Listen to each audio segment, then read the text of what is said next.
예수님께서 제자들에게 이런 비유를 들어 말씀하셨다. 하늘나라는 자기 포도밭에서 일할 일꾼들을 사려고 이른 아침에 집을 나선 밭 임자와 같다. 그는 일꾼들과 하루 한 데나리온으로 합의하고 그들을 자기 포도밭으로 보냈다. 그가 또 9시쯤에 나가보니 다른 이들이 하는 일 없이 장터에 서 있었다. 그래서 그들에게 당신들도 포도밭으로 가시오. 정당한 삭슬 주겠소. 하고 말하자 그들이 갔다. 그는 다시 12시와 오후 3시쯤에도 나가서 그와 같이 하였다. 그리고 오후 5시쯤에도 나가보니 또 다른 이들이 서 있었다. 그래서 그들에게 당신들은 왜 온종일 하는 일 없이 여기 서 있소? 하고 물으니 그들이 아무도 우리를 사지 않았기 때문입니다. 하고 대답하였다.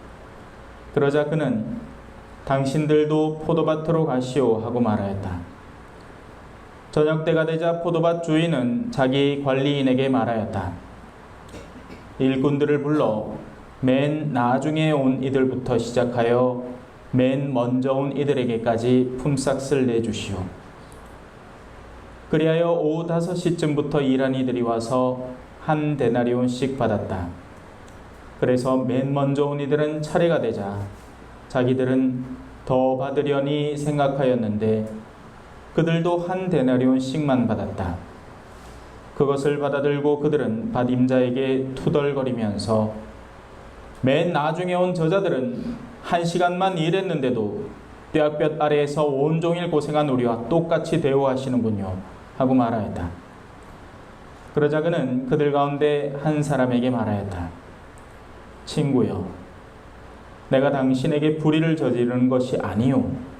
당신은 나와 한 데나리온으로 합의하지 않았소. 당신 품삯이나 받아서 돌아가시오.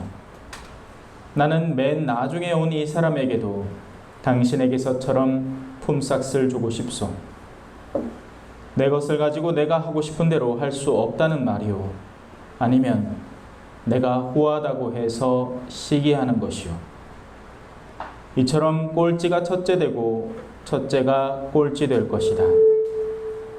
주님의 말씀입니다. 그리스도님 찬양합니다. 찬미 예수님 잘 계셨어요? 네. 2달 만이다, 그죠? 그렇게 말입니다. 지난달에는 가련동 성당인가 아마 갔을 거예요.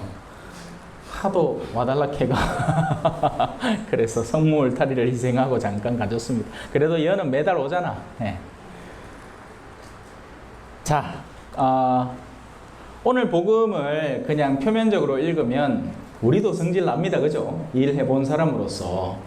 아침부터 일했는데, 뭐 10만 원 주고, 아니 맨 나중에 이제 7시 다 돼갖고 뭐 하는데 6시에 온 사람, 저녁 6시에 온 사람이 1시간 일하고 또 10만 원 받으면 말이 안 되잖아! 그죠?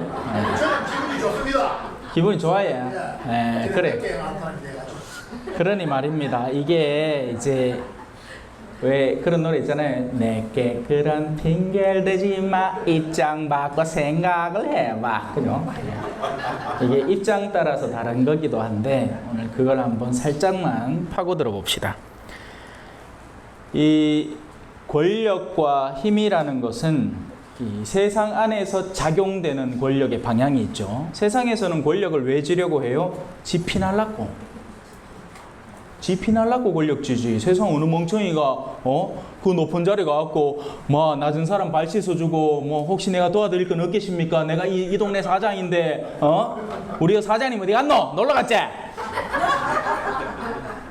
매주거리 갔죠. 연락 받았어. 좋겠다. 네, 사장 좋겠다. 매주거리도 가고. 자, 농담이에요. 자, 세상의 권력은 그렇게 해서 정점에 오를수록 자신이 갖고 있는 아주 포악함을 더 공공연하게 드러낼 수가 있습니다. 그게 오늘 일독서에 나오는 거죠. 이 판관기예요, 판관기. 아직 임금의 시기가 도래하지 않았는데 사람들이 하느님의 뜻을 통해서 자기를 다스리는 판관들로는 부족하다 이 말입니다. 판관 뭐 누구 있습니까? 기드온, 삼손 뭐 이런 요즘 독서에 나온 사람들 있잖아요. 그죠? 그네들은 하느님이 뽑아서 그 당신 백성들을 이끌도록 보내는 사람들인 겁니다. 마치 우리 본당 신부님들 같은 거지. 본당 신부님들을 여러분들이 뽑지 않잖아요. 그죠? 딱 그때 적당한 사람 보내주는 겁니다. 어떨 때는 역시 성정순한 신부님 보냈다가, 또 어떤 때는 대쪽 같은 신부님 딱 보냈다가, 또 어떤 신부님은 신자들하고 막 부어라 마셔라 막 좋아하다가, 또 어떤 신부님은 그래 하면 안 돼! 막 해서 하고 늦게 오면 성당 문 닫아! 막 이렇게 해서 하고, 그죠? 예. 그러면 신자들이 막 뜨겁다. 냉탕 온탕 냉탕 온탕 막 그러는 동안에 이 여러 가지를 체험하고 성장해 가는 거죠. 사람이 이 시련이 없으면 그냥 그 자리에 가만히 있거든요. 그래서 하느님이 그런 여러 종류의 판관들을 보내주셨는데, 이게 사람들이 뭐 왔다 갔다 바빠, 판관이 많네, 안 되겠어, 임금 하나 딱 해놓고 우리 왕국을 딱 세워갖고 그 밑에서 좀 편안하게 쉬고 싶어. 그래서 찾아다니는 이야기가 오늘 일독서 이야기인 겁니다. 근데 누구를 찾았어요? 결국엔 내 속에 내가 너무도 많아. 가시나무새, 그죠? 가시나무한테 가갖고 결국에는 우리 왕이 돼달라. 그러니까 가시나무는 뭐 이렇게 해요? 오케이, 내가 왕이 되지. 하지만 똑띠 알아둬라. 내 밑에 슬슬 기마. 그래도 내 그늘 속에 넣어주겠지만 나가기만 내 가시로 팍 찔러본다. 이게 세상 권력이 하는 짓거리입니다. 그 밑에 굽신거릴 때는 철두철미한 그런 계약관계 속에서 자기를 지켜주지만, 거기에서 조금만 벗어나도 사정없이 무섭고 사나운 존재로 돌변해버리는 거죠. 그게 세상의 권력이에요. 권력 안에서 자기를 포함시켜 추구하려고 하는 사람들은 다 그와 똑같은 과정을 겪는 겁니다. 그래서 여러분들 마음도 조심해야 돼요. 그런 권력을 쥐려고 애쓰지 않도록. 그건 피곤하기 때문에 그렇습니다. 그런 권력 안에 살면 피곤해요. 자, 이제 다른 권력을 봅시다. 자, 이 두 번째 권력은 방향이 정반대인 거죠. 물론 오늘 제가 이 복음을 표면적으로 읽으면 성질 난다고 했지만, 근데 차 떼고 포 떼고 뒤에 다 떼고, 자, 오늘 처음 만났어. 우리 골람바 자매님하고 내가 오늘 만났어. 내가 어디 농원의 사자이라, 포도밭 가꾸는 사람이라. 거기서 뭐 하는 겨? 빌빌거리고 놀고 있어. 우리 골람바 자매님이 할 일이 없어가. 아무도 나를 아무도 찾지 않는 바람 부는 노동자를 왜 아무도 안 써주나 하고 빈둥빈둥거리고 있는 기야. 그럼 내가 뭐 안 하면 손가락 빨고 이제 굶어 죽을 처지라. 오늘 밥벌이 갖고 우리 아들 자식 새끼 밥 먹이 줘야 되는데 아무도 나를 쓰지를 안 하네. 근데 내가 또 갖고 그래요. 그러면 보자. 요즘 일당이 한 10만 원인데 내가 15만 원 해줄 테니까 가서 일하이소. 제 농원에 있습니다. 우리 농원에 벌써 사실 사람 많은데 내가 그 농원 일이 부족해갖고 내가 아쉬워 온 사람이 아니고 보이겠네 일이 없는 것 같아가 내가 안 돼가 그런 거 있겠네. 가서 일하이소.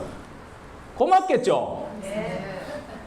고마워요. 근데 이 사람 마음이 교묘한 겁니다. 뒤에 오는 사람하고 우리나라에서 잘하는 거 뭐야? 비교하는 거. 나도 15만 원인데 전만은 12시에 왔는데 그러면 15만 원에서 10만 원 줘야 되는 거야?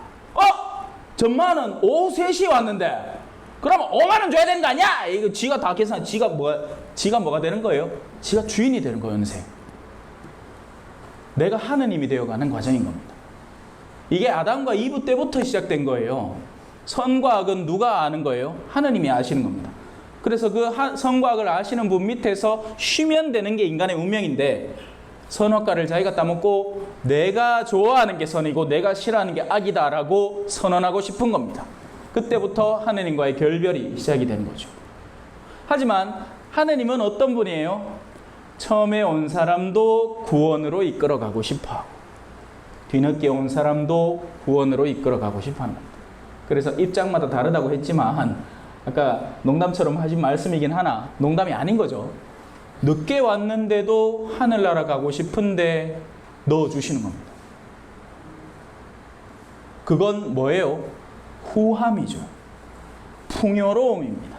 하느님이 세상을 다스리는 방식은 가시나무가 아니라 풍요로움으로 누구나 원하는 이에게 손을 내밀어 그를 구원으로 이끌어주는 풍요로움으로 다스리는 겁니다. 자, 이제 우리가 어떤 권력 하에 종속되어 살아갈지를 선택해 가는 거예요.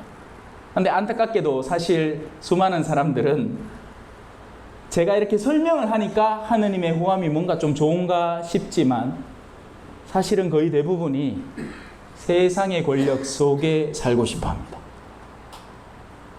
예를 들어 자매님들 한 서너 모여갖고 그래 어제 뭐 했노?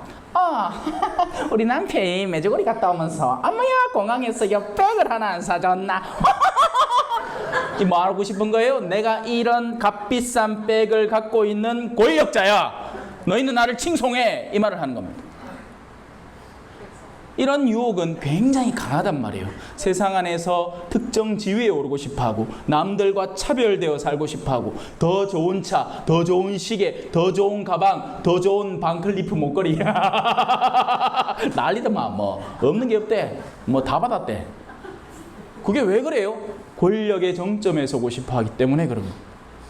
결국에는 그 가시들이 지금까지는 가시로 누르고 있다가 거기에서 내려오는 순간부터 다시 가시가 반복되는 거죠. 이 세상에서 될 수 있으면 멀어져야 됩니다. 그리고 하느님의 후함과 하느님의 자비로움에 나를 내어 맡기는 생활. 그게 신앙생활이에요. 신앙생활이라는 게 뭐 어디 묵혀지고 하려고 은총 가다 그냥 막 줄구장창 외우는 게 아니라 내가 진정 어떤 권력 속에 종속되고 싶은가.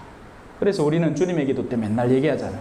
아버지의 나라가 오시며 우리는 아버지의 나라가 오기를 바라는 사람이어야 되고 다른 사람들이 뒤늦게 구원받는 것에 시샘하지 않는 사람이어야 됩니다. 잠시 묵상하시겠습니다.